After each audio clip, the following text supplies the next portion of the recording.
Hi YouTube family, welcome to the messy journey to wholeness. I am grateful that you've clicked on this channel and that you're watching the video. I hope that it will bless you and that this channel will bless you. I wouldn't have started this channel had it not been from inner prompting from God to create a space where people could just come and just be who they are, to just say, look, I'm not okay, I'm not fine. You know, we've got spaces like Instagram where you share your wins, like I'm winning, and I love to celebrate people's wins, but equally, you know, we have been through a lot, we are going through a lot, and a lot of people are suffering in silence, and I was one of those people. And I really just felt like this calling was becoming bigger than me. It's like a burden. It's like, okay, God, right, I hear you. I promise you, I have tried to record this video over 10 times, and this is it. Whatever's coming out, this is it. I'm not doing it anymore. Like, this is the last one. So I pray that God will speak through me and to me, that this video will touch who it needs to touch, and that, you know, this space will become one for growth and healing in Jesus' name. Amen. It was not meant to be a Christian channel, but I am Christian, and so I draw a lot on Christian principles. So please, if you're watching and you're from another religion, take what you can take from it, leave what you leave. I just trust, like, you know, whatever you believe in, God, source, life is so much bigger than me that, you know, it'll all work out for good. Just please don't post any nasty comments, you know. I like criticism, constructive criticism, but let's just not be downright nasty. And I'm also asking that you bear with me, because there are going to be some tough subjects that we talk about, and so there might be some pausing. Sometimes it might not sound like, you know, really coherent, and so I'm just asking that you bear with me. Let's get this one out of the way and let's get better at this. So without further ado, let's go. Where to start? Look, January 2021, I had a mental breakdown. I said to God, look, I'm done with life. I'm okay. Like, I've lived 34 years, I have tried my best, and I am ready to check out. And that became the pivot for me in terms of getting me from January 2021 to now, what has been a transformation in my life. But let's just pause that and go back to the beginning. So I am the first of 3 children, and I grew up in a single parent family in Zimbabwe. I have a really strong mom. I come from a strong family of women, like, you know, feminists, believe in the power of women. And so I grew up with that kind of energy around me. But my core, who I am, I'm a very sensitive person. I'm a very intuitive person. And so the environment didn't really suit my personality type. Now, unfortunately, my mother was not going to adjust her parenting style to suit me. Look, that's just the background we come from. But what that did was cause a lot of trauma in me growing up. And I just remember from a very young age, just having this like loneliness, like this I just felt very alone. I felt very unseen, very unheard. I didn't matter. My thoughts didn't matter. My feelings didn't matter. You know, as long as I turned up and I was doing what I was doing, you know, I was doing well in school. I came home, I did my chores, I looked after my siblings. That seemed to be all that I was good for.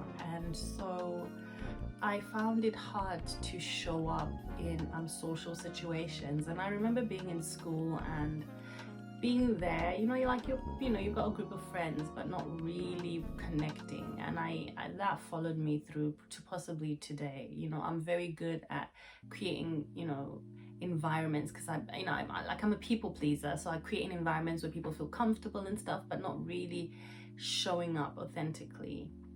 That became the theme of my life. But at 5, what happened was someone approached me. And even as I talk about it, I remember that feeling of someone, you've grown up, you know, your mom is busy, she doesn't see you. I didn't really hang out with any of my cousins or friends at the time, because my mom was like my mom and my dad. She was always busy, and so I was very isolated. I and I for many years I thought I allowed this to happen. Our gardener suddenly took an interest in me. You know, I don't know how old he was. To my 5-year-old sense, he was maybe in his 20s. Look, 20s, let's go with that. And he would talk to me, you know, he would buy me sweets, and I felt loved. I'm not gonna lie, like that was my first experience of being seen by someone, and it did something to my heart. And what I didn't know at the time was this man had his own pain, like had his own issues, and unfortunately that situation led to sexual abuse. And I just remember feeling confused, and I want to pause on this part because he didn't take me, you know, like without me knowing him. So first of all, there was an element of familiarity there. Like I knew of him, I'd seen him around, he was familiar. And then he courted me essentially, you know, buying me sweets, making me feel loved. And so when he asked, or when he didn't ask, but when this thing happened, I remember my 5 years like being confused. I was like, but he makes me feel nice, but I don't like what this is. And I say that to say that that pattern repeated itself in my life until January this year. I had no idea. And like many people who go through sexual abuse, I didn't talk about it. I couldn't talk about it. Feelings were not something that we spoke about in our house. So I dealt with it, and I learned to just manage it. And I remember from a young age, and I'm going to talk about this because this is just the reality of it. I would do this thing sometimes when I felt overwhelmed by pain, and this became my coping mechanism in my childhood years. I would hold my breath until I felt lightheaded, and I would feel like I was floating with the angels. And little did I know that that was sort of like, and I will call it like how I believe it, I feel like that was the devil introducing the concept of suicide to me from a very young age. I didn't know what it was. I just knew that I felt better after I did it. Like it was just a temporary release from pain, and I carried on doing that for many years. And as I grew, I moved over to the UK, and unfortunately I moved over when I was 14, and I discovered boys, and it was the same cycle that I used. So with no self-esteem and having been introduced to the power of masculine energy, you put those two things together, it was just a disaster waiting to happen. I had no boundaries. I would seek validation from guys, from external sources. So I became a perfectionist, and that was one way I sought validation. I became a people pleaser, another way to seek validation. I became the best girlfriend. Like guys who have dated me will probably tell you, like, when I'm good and I'm not in my crazy mode, I'm really good. But that comes from a place of like sort of like trying to give someone what you can't do for yourself. And that's what I was doing. I was giving my all into a relationship, expecting that if I loved you enough, you would love me back. And so when I wasn't feeling loved, but I still had to perform sexual acts, it was just normal for me, because it was like, well, I understand men a little bit. This is what's happened before. Nothing has changed. Like, this is what the exchange is. And it was a mess, man. It was a mess. And the feeling of loneliness didn't leave. No man could ever fill the void, no matter how much they loved me or tried to love me. It just wasn't enough. And I entered my sort of current relationship in that state of brokenness. And you know, I tried everything. I grew up in the church, so you know, you go to church. I had this thing, I'd pray about it, you know, say, God, you know what happened, you know how I feel. I always used to pray for him to take the pain away. That's what my prayer had been for 34 years. Lord, take this pain away. Lord, take this pain away. I prayed, I'd fasted, I'd done the serving, I'd done the 2 services, you know, and I just felt like it wasn't going away. So I limped along into another relationship, and in this relationship we were together for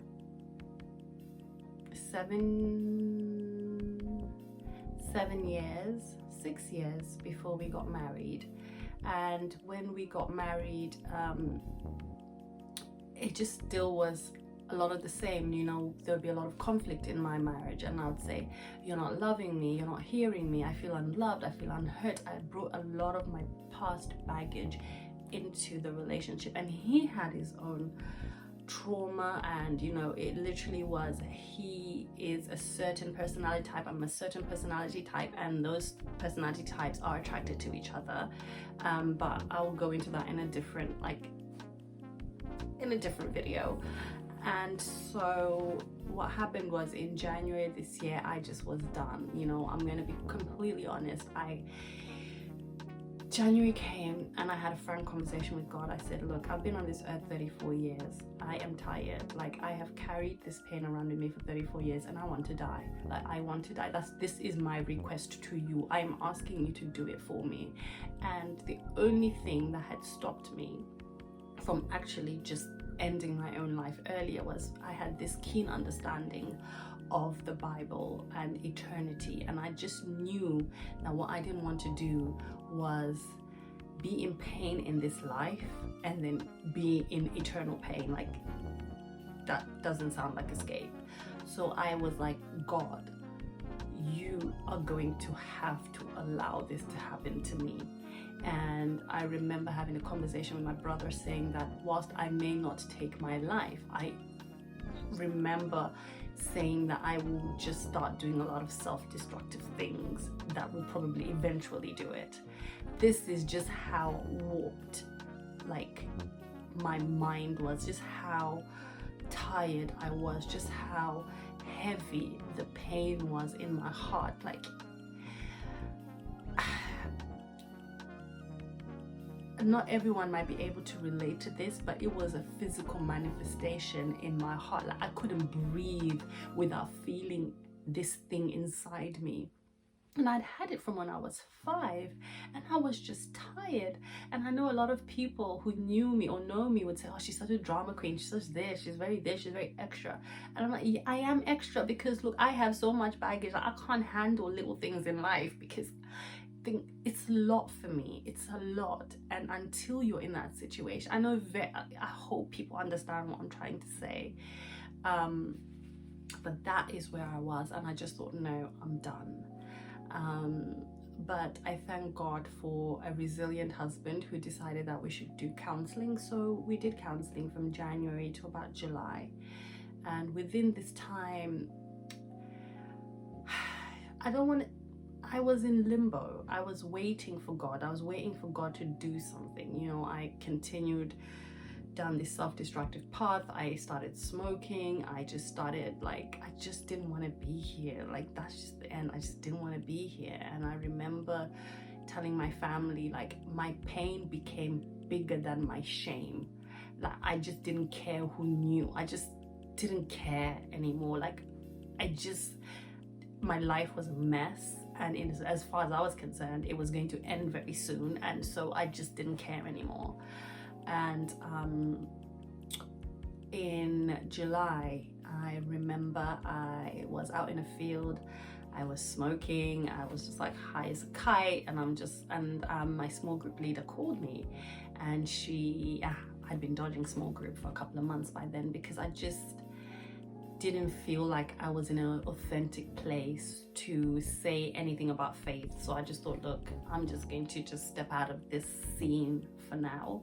And she called me and I told her exactly how I felt. I told her that I was leaving my marriage. I told her that I was in this place where I just didn't know. I couldn't see the wood from the trees. I was lost. I just was tired. I was done.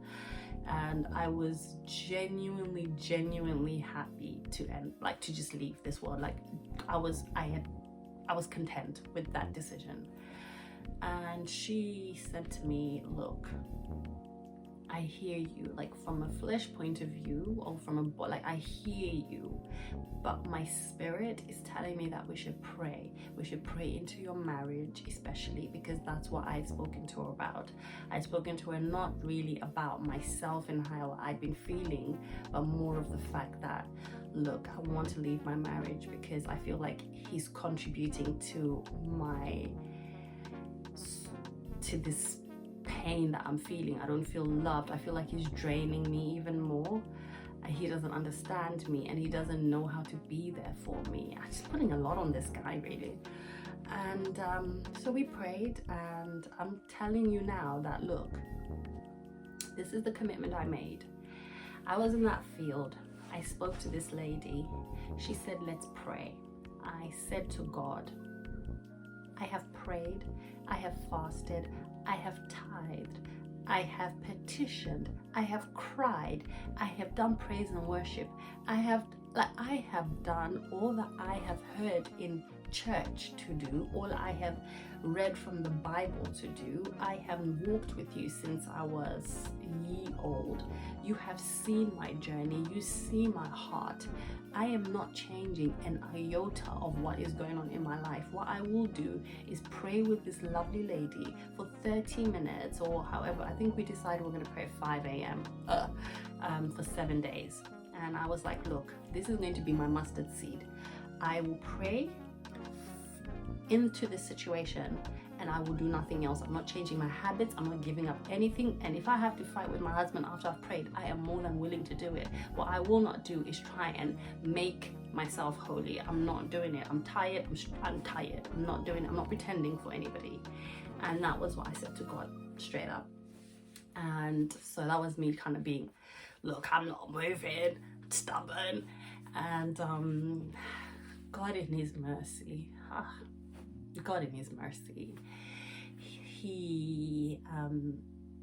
we prayed, and so much happened in those 7 days. But I just want to say two things. Like halfway through the prayer, I remember, I think it was a Wednesday morning, as this lady prayed with me, I felt something come down on me, and it was like a cloak, like a heavy cloak. The only thing I can think about is like Game of Thrones, like those big cloaks they wear, like the winter, like, and I just felt like that heavy cloak surround me, and I just felt this outpouring of love just wash me through. Like, to think about it, it's mad.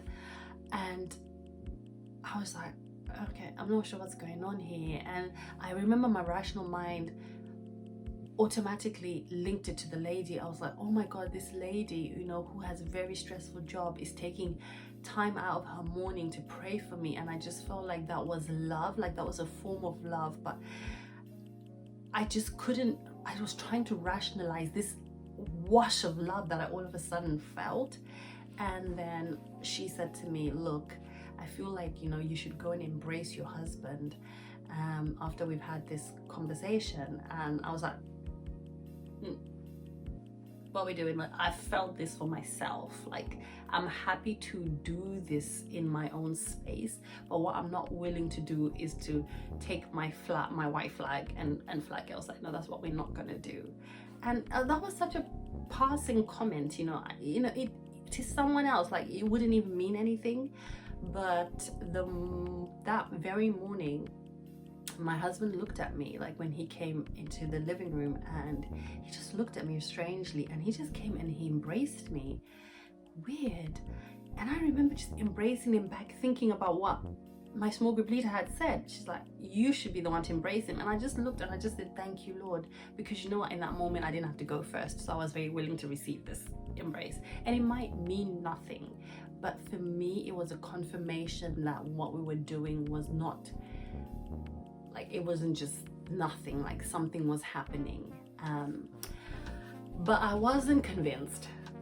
You know, whilst I was convinced that God was working on me, I still wasn't convinced about the relationship, so I still wanted to throw it in the trash. And I remember on that Thursday, so we had this embrace on the Wednesday. Look how the devil works.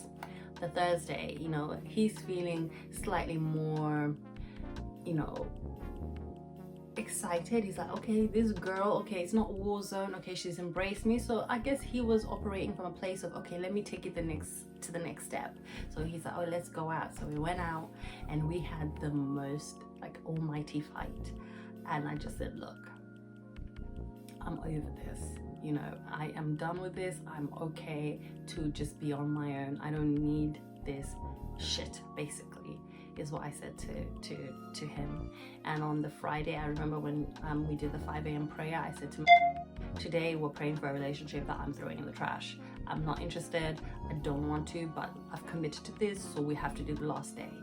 And she told me, she's like, oh my God, how crazy. I had a fight with my husband the night before, and I just want to let you know that when we started this thing, I told you that this was warfare. This is bigger than you. Oh, that hit my spirit. It hit my spirit. And I knew that she was right, but my flesh, my body was like, I still don't want this man. And we prayed, and she was like, look, you need to come to our Courage conference. So I was like, oh God, another conference, like, ugh.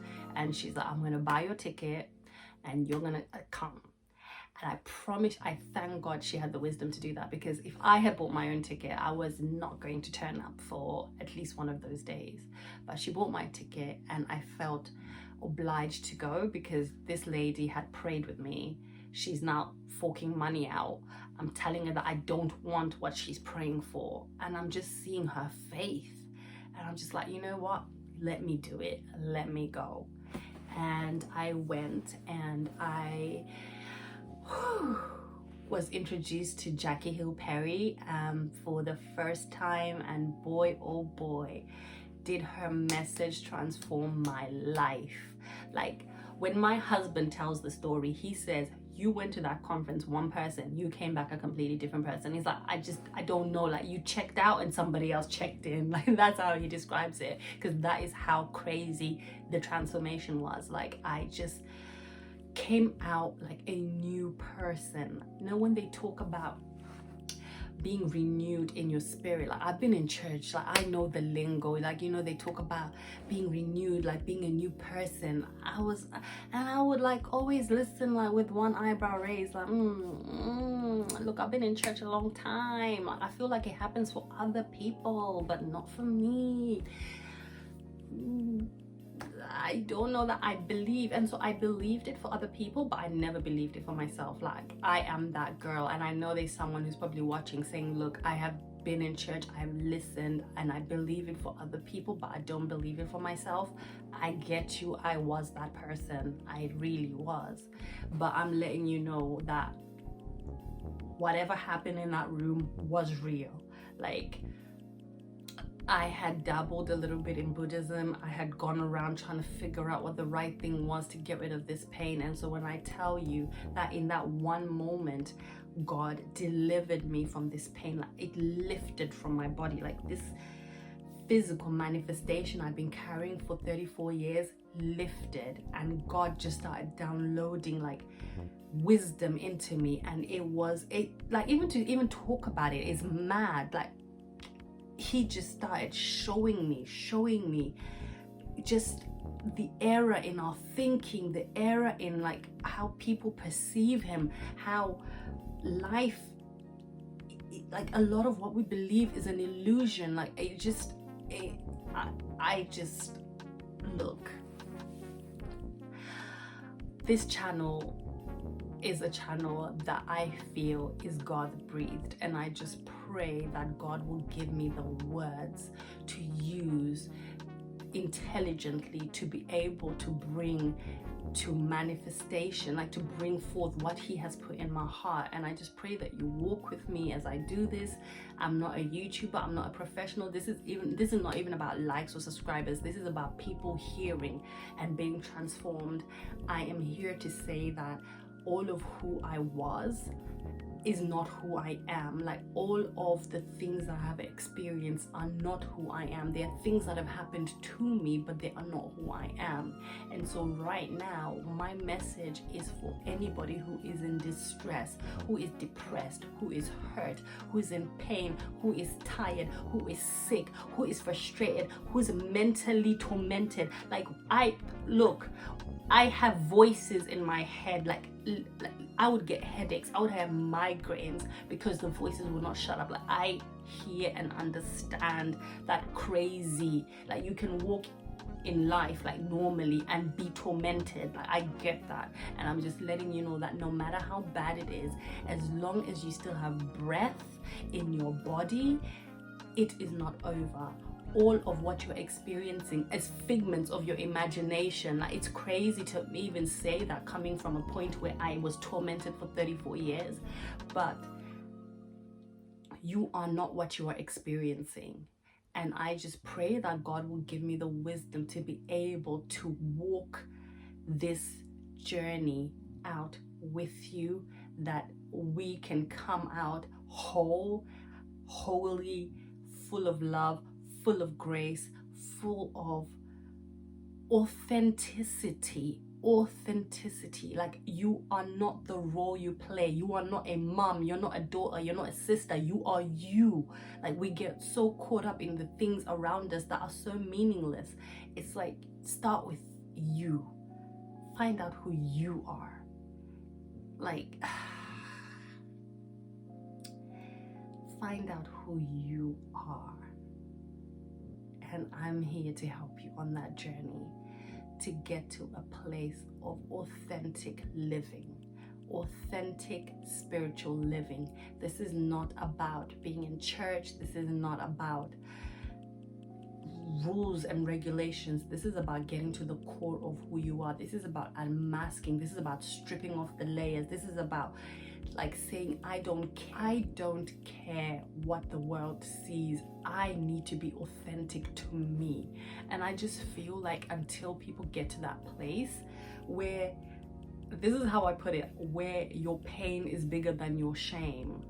Because sometimes that pain, like, sometimes you are in pain, but your shame, you want to cover it. If you're still in that phase, I pray God will bring you to a place where your pain is bigger than your shame, where you do not care anymore, and you're willing to lay all on the altar and say, God, transform me. God, work in me. God, do a work in me. If you don't do it, this is not going to happen. Because I really believe that that's what it means to lay down your life, to die with Christ and rise with him. But I'm not going to go into a whole sermon because I can already feel it coming up in me. I just hope that you have been blessed by this message, and that this will really empower you to just, even if it means putting off any decisions for 1, 2 days, 1 week, 1 month, to just try God. I promise you, just try him. Just say to him, look, I'm in pain. That's exactly what I said. I just said, I'm in pain and I need you to show up. This is my little act of faith that I'm going to do consistently for 7 days, just as my last resort. And if you do not show up in this, Lord, I don't know what to do. Like let's call it a day. I hope this is not, like, I don't want everyone to get to that stage, but if you're already there, I'm just saying, try him. You've got nothing to lose at all. And I will see you in my next video. Please, I love you. I love you. I love you. I love you. I'm praying with you and I'm praying for you. And I just hope that the Spirit will be quickened in you to realize that you are so much more than what you're going through. Take care.